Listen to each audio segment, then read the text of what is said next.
Oh God. Oh. Oh. Oh no, what have I done?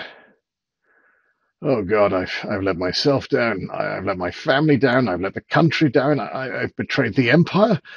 Christ, I think I might have caught millennial. I made a 10 things you didn't know about video. What the fuck was I thinking? Oh, right, okay, well, let's put that in the past. Let's just all move on. Let's pretend it never happened, and let's do something completely different. Let's talk about crap German aircraft of the Second World War. Or, if you prefer, my working title, Krapwaffe.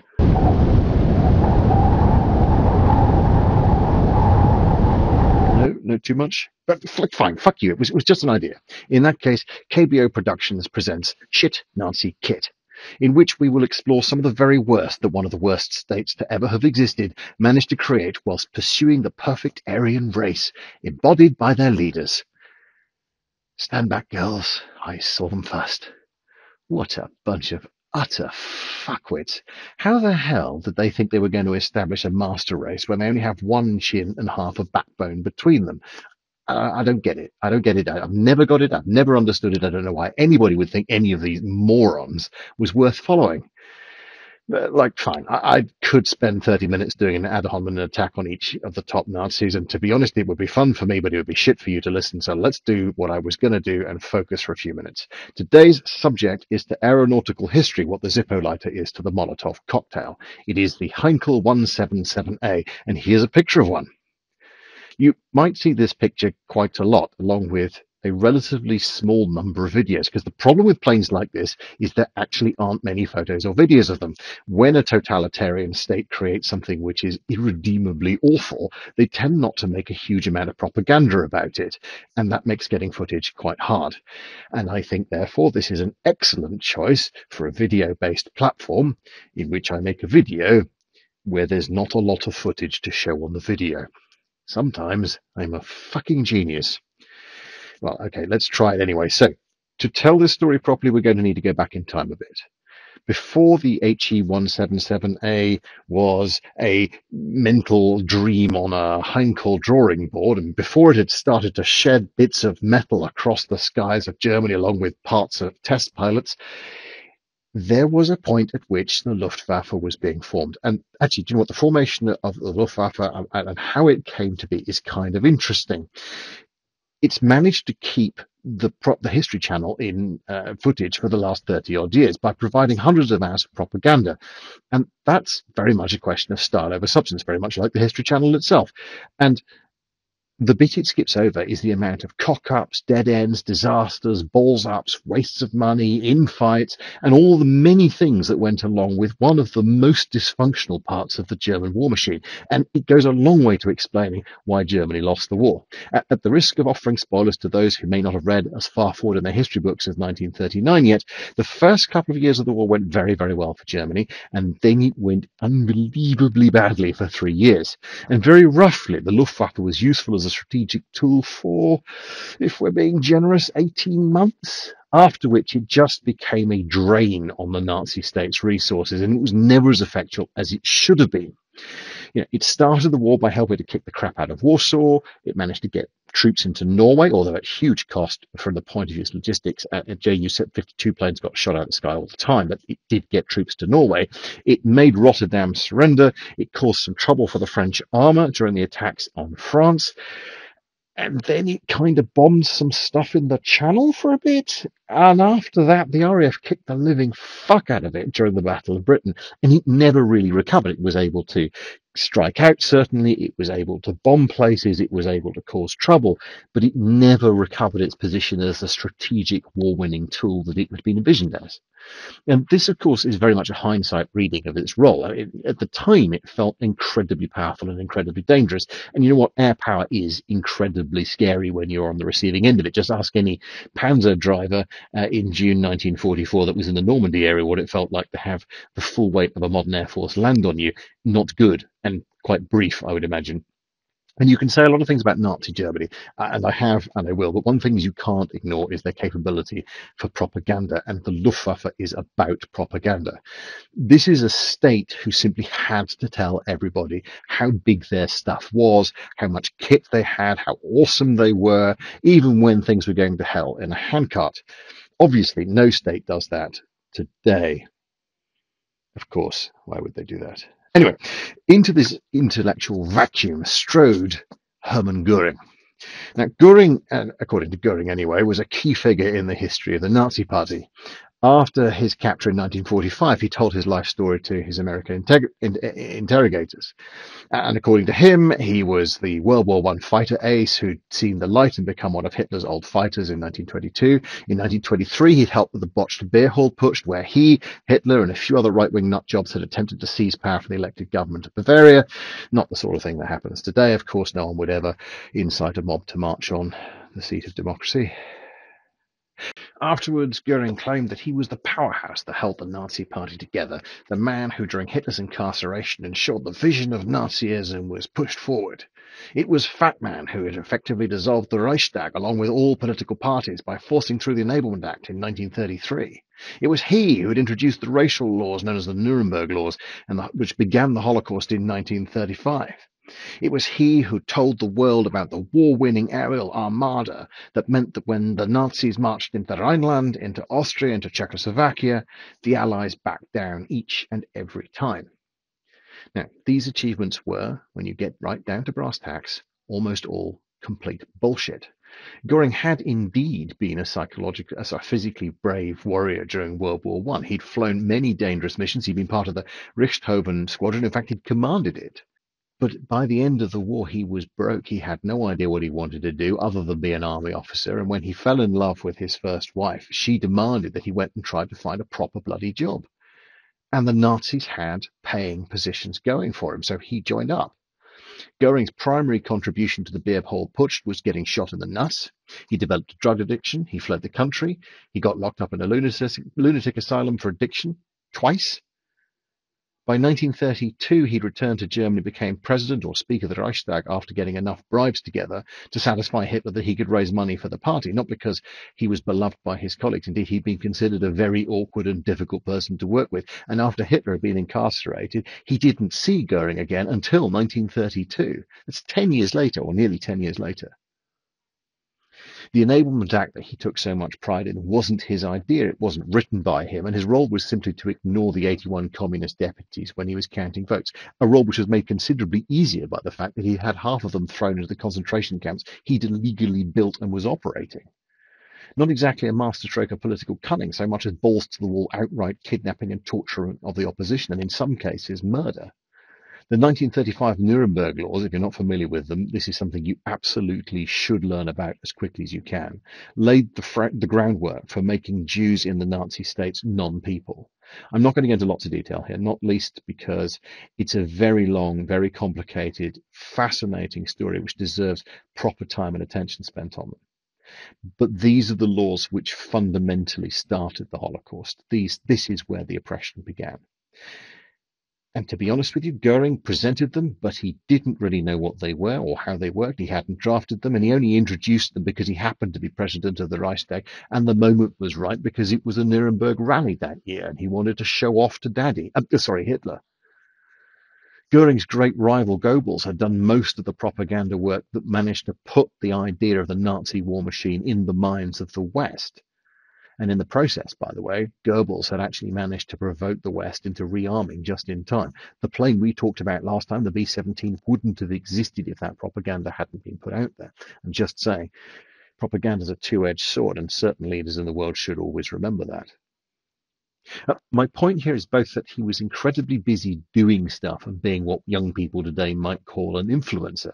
He was tireless and he worked very hard at specific things that would grow his influence within the party, but he didn't really take the time to understand anything beyond the surface layer of detail. He wasn't stupid. I don't want to paint that picture. He was very, very bright, but he was also pathologically lazy, and he was morally a complete coward. This meant that he lurched from one near disaster to the next near disaster pre-war. And then when the war actually started, it was literally from disaster to disaster to disaster to disaster. His management style was basically that of a cowardly bully. He took credit for others' work. He shouted meaningless slogans at rallies. He tried desperately to please Daddy. Sorry, Hitler. Oh, actually, you know what? Now I've said that out loud. It sounds rather familiar. I can't think who. Goering's real capability was playing Nazi politics. It was his passion, it was his drive, it was the thing which got him out of bed in the morning. He managed to seize control of various bodies at various times and kind of flitted around with bits of the Nazi state. For example, he had control of the Gestapo very early on. He had his own wiretapping service that he used from that point to the end of his life to blackmail his fellow grandees and to provide information to Hitler on his own terms. He was a driving force behind the Night of the Long Knives when political rivals within the party like Ernst Röhm were murdered. He always managed to hit that perfect tone of nationalism, crass over display, and harking back to a mythical past the Nazis found so alluring.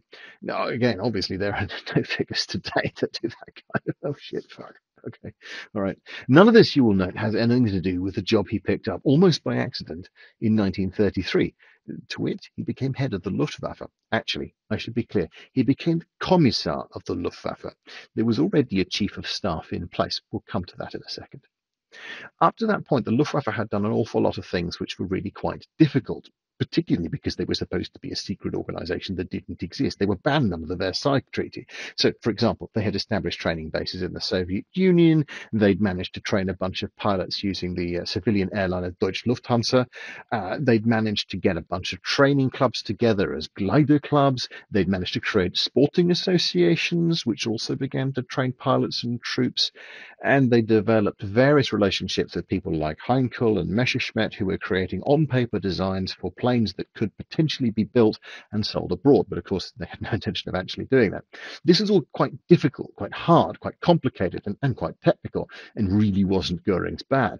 But by 1933, when the Luftwaffe came to light and was made very public very deliberately, everything was coming up Nazi, and Goering was the perfect face. He was an ex-World War I pilot. Great, what could be better? Just stick him in the job to look after the Luftwaffe.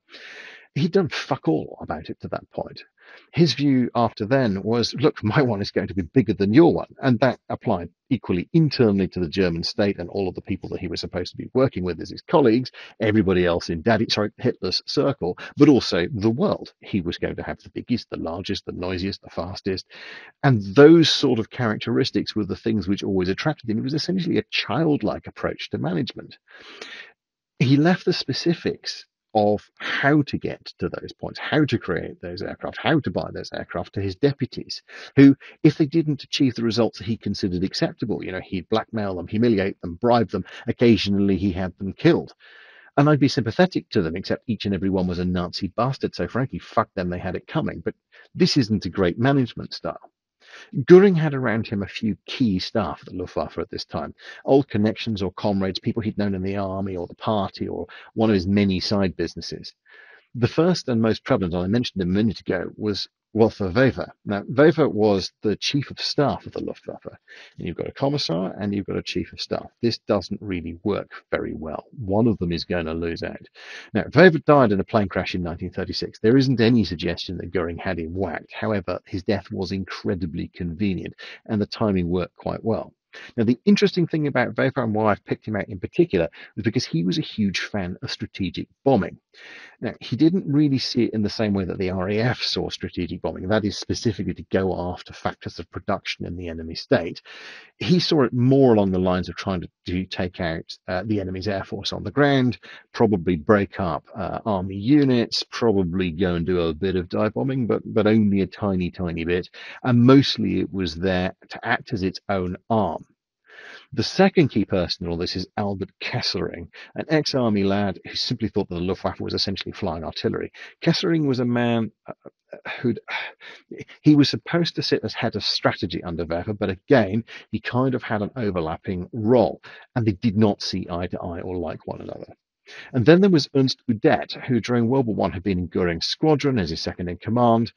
He was a complete pisshead, a real bon vivant. He attended all the right parties. He slept with other people's wives, all of which Goering thought was fantastically entertaining. However, what Udet knew about buying aircraft could be written on the back of a postage stamp, and he spent most of his time simply trying to secure the biggest bribe. He didn't really know what he was doing. He really didn't know what he was doing. And as he kind of grew in stature and his position became more important, this became more and more obvious. And he began to descend into this self-destructive cycle of taking drugs, taking bribes, taking girlfriends. Lastly, in this group of great, great friends was Ernst Milch. Now, he technically worked for Udet. He was the technical officer, the chief of the technical office for the Luftwaffe, and he'd been a business associate for Goering's when he was working for Heinkel and Lufthansa, when Goering had been taking those bribes as he became speaker for the Reichstag. Now, unlike Udet, Milch actually knew how the industry worked. He'd been in it, and he agreed with Kesselring on the whole flying bomb thing. So he sort of understood how the industry worked, but he didn't necessarily understand how to apply air power. This would become really obvious in some of the decisions that he made later on in the war, specifically things around the ME-262. But I'll come to that another time. Now, specifically, what Udet was completely obsessed with was dive bombing. There's a little bit of foreshadowing there. Specifically, Udet wanted an aircraft that could dive bomb from a very great height, that could come down at great speed, could hit a target with precision. And he felt very similarly to Kesselring that if you could get such a thing, you'd have an aircraft which could hit a target very specifically, would be of incredible use to the army. And both Udet and Kesselring's view of the world was they needed to create an aircraft which would be useful to the army. Udet was an absolute piece of work, and in the end, Milch was an absolute piece of work, and in the end, he would wind up causing Udet to kill himself. So this is a lovely, lovely environment to work in. So whilst all of this is fascinating, there is a point I'm doing my best to completely avoid here. By 1936, you had a specification out with industry for something called Bomber A, which sounds fine until you realize that actually Bomber A was also known as the Ural bomber, the Ural bomber. I mean, why not just call it the Russia fucker or the Soviet sausage? I don't know. Anyway, whatever. It's such a ridiculous thing to go and do, and it's such a Nazi thing to call your bomber program the Ural bomber, in the same way that later they would come up with the America bomber. And you kind of sit there and go, guys, what the fuck are you playing at? You're like kids. You're not actually taking this serious. It's bizarre. Anyway, let's go back to it. Bomber A's spec was written and supported by Wefer. It was his concept. It was his idea. And then he died literally as the spec went out. So you have this bloke that thinks that the Luftwaffe should have been like the RAF and has just died. Then you have Kesselring, who wanted no such thing, didn't really understand aeroplanes, but had a pot of money in a procurement document marked strategic bomber. Then you had Udet, who was really away with the ferries most of the time, trying to spend money. He had a program which he had to go and deliver because he promised Goering that he could deliver this four-engine bomber. And then you had Milch trying to undermine him the whole time. It was all incredibly confusing. And of course, this could all have been sorted out by the boss. If he'd been so inclined, he was not. In fact, after 1935, Goering literally moved out of the Luftwaffe offices in Berlin and left the team to get on with it. And all he would do is occasionally show up, shout at people, tell people in public that everything was fine, demand a weird prototype next week, and then fuck off to his country house. None of this would be great for any organisation, especially one that was supposed to make the dream of Greater Germany happen through overwhelming firepower. On top of working for Goering was the knowledge that if you fucked up, in fact, if you said the wrong thing, if you were in the wrong place, if he thought you fucked up, if you misunderstood which side of the bed he got out of, Goering was also the man that established, I referenced this a minute ago, the concentration camps. He built Dachau. Dachau's original design was his. It was one of the, quotes, official concentration camps, and he absolutely threw people in it for getting on the wrong side of him. So the best that you could hope for if you made a mistake wasn't a P-45. It was being bundled into a car in the middle of the night, having their ship kicked out of it, and your family never hearing from you again. Like I say, these were Nazi assholes vying for power. So I'm not exactly weeping into my whiskey for them, but the practical outcome was some very, very odd decisions, which on the surface of it make very, very little sense. And so finally we come to one of those weird decisions, which is symptomatic of the fat man's Luftwaffe. This is the HE-177 Griff, or Griffin in English, which became known as the Air Force Lighter because of how often it caught fire and killed everybody on board. Now, look, the history of the war is littered with bad aeroplanes. We've talked about the B-17 already. The RAF had the Fairey Battle, whose chief positive point was that it was very, very cheap. And I'm sure that was a massive comfort to the crews as it fell apart around them over the sea. The HE-162, which would turn up later on in the war, was a jet aircraft which blew up for no good reason and would run out of fuel almost immediately on takeoff. The ME-163, which was a special rocket-powered aircraft, which managed to use a very interesting fuel, which it would often spray into the cockpit and dissolve the pilot, which was a bit of a problem. And then you have the Avro Manchester, which was a very interesting heavy bomber design with two engines on it, which, hang on, that outline looks a bit familiar. Maybe we'll come back to that. But very few aircraft had such terrible consequences for the side who developed it as the HE-177. Okay, so we've talked about the Ural bomber, whatever you want to call it, the stupid fucking title, which became the bomber A spec. Now, this was out in the market in early 1936. It was an idea that they were going to try and push a bomber to 500 miles, it's 500 kilometers an hour, and with a range of 5,000 kilometers. That would have made it one of the fastest planes in the world. It would have really been faster than almost every fighter at the time, and it would have had a range massively longer than anything else. This was a really, really, really hard challenge to try and hit. At some point down the line, and honestly it's not at all clear to me, the combination of Kesselring, Milch and Udet got together with Göring and they managed to change the spec from a 4-range bomber to a 2-engine bomber. And then they put in the kicker. It had to be able to dive bomb. Now, dive bombing, I mean, okay, dear God. So this became a complete obsession by the Nazi high command. And it showed up in many other aircraft apart from this. It showed up in the Me-262, it showed up in the Ju-88, and it showed up here. The theory was that you said that all your aircraft should be able to dive bomb because it meant you could hit targets precisely, which they envisioned as enemy HQs or a tank or a ship. And it can be jolly useful. You get a small plane to screen down at some huge angle and put the bomb smack on the target.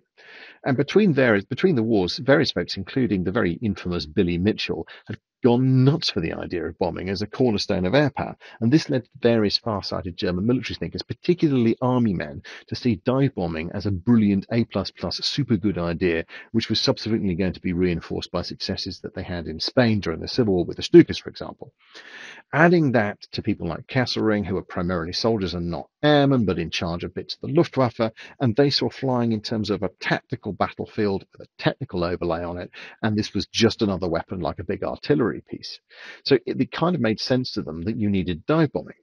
And if you can do a lot of damage with a small plane, why not do it with a fucking huge one?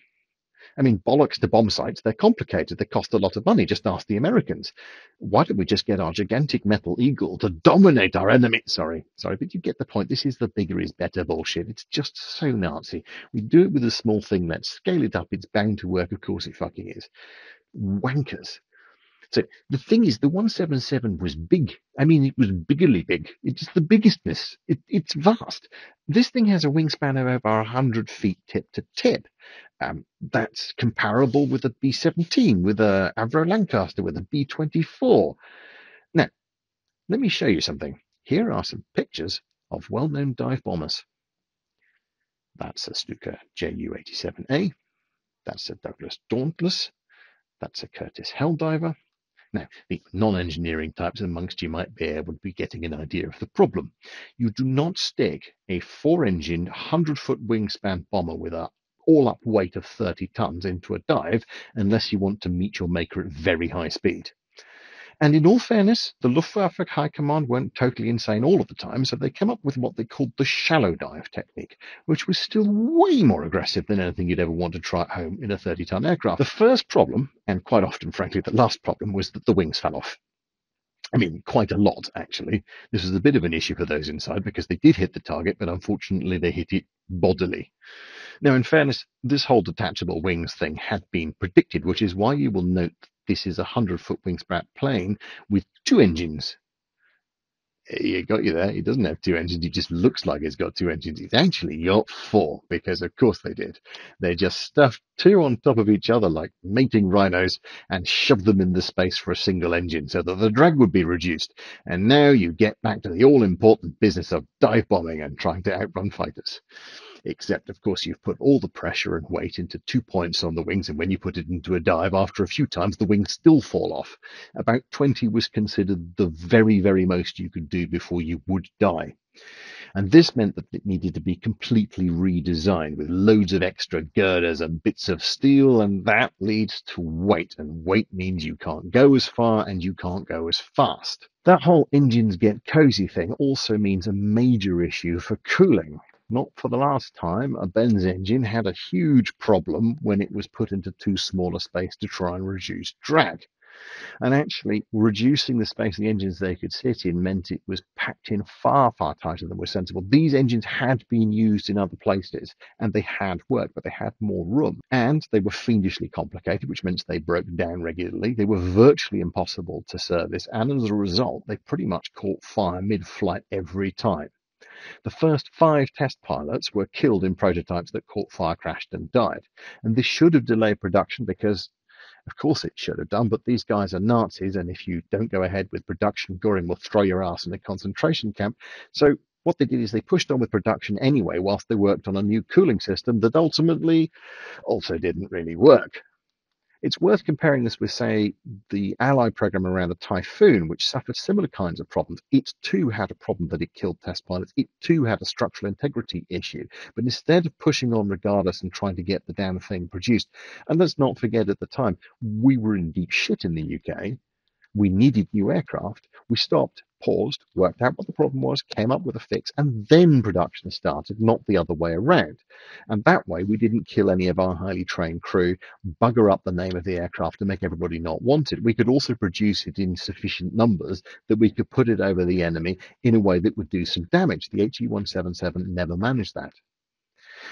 Having had these problems, they then found out that he couldn't actually hit anything in level flight either. So if you took the dive bombing capability away, which didn't work, you also now couldn't bomb because the massive wingspan compared to the short round belly, all the better to dive bomb with, meant that level flight wasn't really possible. You got massive pitch and yaw problems. So they had to lengthen the fuselage and add more weight and put a Type C into production. This is the third HE-177 to go into production simultaneously. Now, originally, the bomber was supposed to defend itself with remote control guns, which, I mean, come on. You can imagine how that would appeal to the Nazi high command. Who doesn't like the idea of freaking robot guns, right? But somewhat predictably, those turned out to also not work. So then the designers had to retrofit spaces for actual humans to sit behind the guns, or in case of the poor bloody tail gunner, lie down and fire the weapon. I say poor bloody tail gunner. He was a Nazi arsehole, so do I really care? But whatever. He had to lie down, which meant he was incredibly uncomfortable for very long flights. This meant more bumps and bulges and crew and weight, and that really kind of did start to mean that the ground really did rush up a few if you were stupid enough to try and do the dive bombing thing, and then the wings would fall off. So they strengthened the wings again in order to cope with additional weight, which cut down on some space for cooling, which added more weight, and you see where I'm going here. And now you've got a Type D in production, or sorry, a Type 4 in production. And then they found, because they'd lengthened the body and farted around with the engine so much, that the weight had ballooned out of control, and the thing which was supposed to be 20 tons was now 32 tons, and the undercarriage simply couldn't cope with it and promptly collapsed on landing, which, if you had bombs on board, was very bad news for the crew. So they built special, super strong undercarriage, which added weight, which meant that the wings needed more work because now they couldn't cope with the weight. And woe betide you if you blew a tyre on landing, which is not an unheard of eventuality, because then you needed a special 12-ton electric hoist made by Heinkel for the job. Very easy to source on a rough airfield somewhere in the steppe. All this took years to try and sort out and led to the bomber being totally redesigned, just in time for Göring to finally drop the stupid-ass dive bombing requirement in September 1942, a full 4 years after they'd started to try to get the thing to work. And Heinkel began design on the 177B in December 43, and a prototype was pretty much ready within the month because they'd been making these changes for so long, at which point the 15th Air Force turned up in B-24 Liberators and flattened both the production plants, so it was never made. So that's pretty much the end of the 177A. By this point, Milch was dead, Udet was having a nervous breakdown in his new job, Kesselring was trying to take off the Allies in Italy, and Goering was living in semi-disgrace back in his house in Bavaria, and everyone else was trying to make the Ardo AR-234B jet fly. It's quite cool. Jets are always cool, and therefore the HE-177B simply never had a chance to catch fire in midair anywhere. There is a last bit to the story of the HE-177 which I think is particularly pertinent. If you've ever had a boss who shouts at you a lot and makes you rush things, or humiliates you, or tries to get you to cut corners, I think that's essentially the story, because Milch and Udet certainly did have that boss. The various versions of the HE-177 were smooshed, never managed to get themselves together in any kind of numbers. All the spares were different, the flight features were different. It was essentially a different aircraft. It was never stable. And if you had the balls to stand up at some point and say, but sir, this aircraft is shit, you probably would have been sent to the Eastern Front or thrown in the concentration camp. And it tells me that it's so important, if you're in a position of power like this, that you give people time to say, this isn't working, we need to stop and start again. It should have been killed off years and years and years before it eventually was. And if you contrast this with the Avro Manchester, which I mentioned a minute ago, which came out with two engines, it seemed to be promising, but it had some serious fundamental design defects. That then got sorted out, perfected into the Avro Lancaster. And we produced 7,500 of the damn things and did strategic bombing. And part of that was because the RAF was strong enough to hear from its own people, this isn't working, we need a different approach, this is good, this is bad, try again. And Avro did. And it worked. And when you get to brass tacks, this is why societies and businesses that don't punish dissent are always going to beat those that do, which is an important lesson for us to have at times like this, when we are faced with authoritarian states which look kind of scary to us from a distance. Our ability to innovate, our ability to have honest conversations, my ability to record this video on YouTube, your ability to choose to listen to it. This is all part of the key difference between a democratic state and an authoritarian one. And ultimately, this is why authoritarian states always fall in the end. I hope that's a positive message for a new year. So happy new year to you, and I'll talk to you again soon.